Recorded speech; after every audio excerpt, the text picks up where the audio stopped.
నెల దాకా క్యాబినెట్టే పెట్టకుండా పెట్టిన మహిళలు లేకుండా ఎస్సీలు లేకుండా ఎస్టీలు వీళ్ళు లేరు కదా చాలా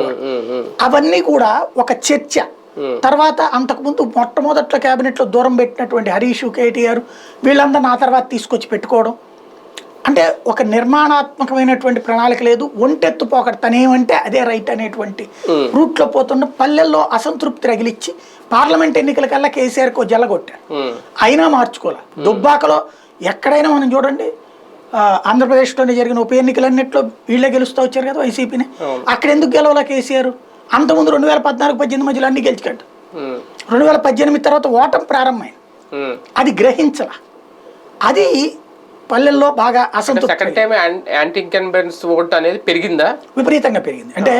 పార్లమెంట్ ఎన్నికలప్పటి నుంచి అది పెరుగుదల ప్రారంభించింది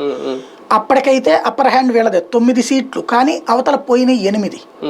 9 అంటేనే నీ వ్యతిరేకత కనబడుతుంది కొన్ని ఓవైసీ దీళ్ళ వైపు వేసుకుందాం 10-7 అంటే 70% 100% తేడా వచ్చేసింది కదా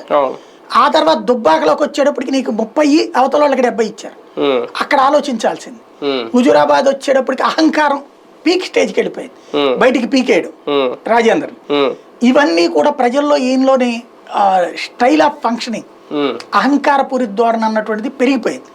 ఇంకోటి ఆ పార్టీలను చీల్చేయడం జనానికి నచ్చల 2018కు ముందు అంగీకరించారు ఎందుకంటే ఓటు కోట్లు కేసు చంద్రబాబు నాయుడు ఇరికించాలనుకోవడం కేసీఆర్ ప్రభుత్వాన్ని కూల్చాలనుకోవడంతో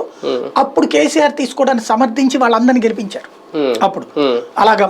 పార్టీలు ఫిరాయించిన వాళ్ళని కూడా గెలిపించారు అదే 2019 తర్వాత వచ్చేటప్పటికి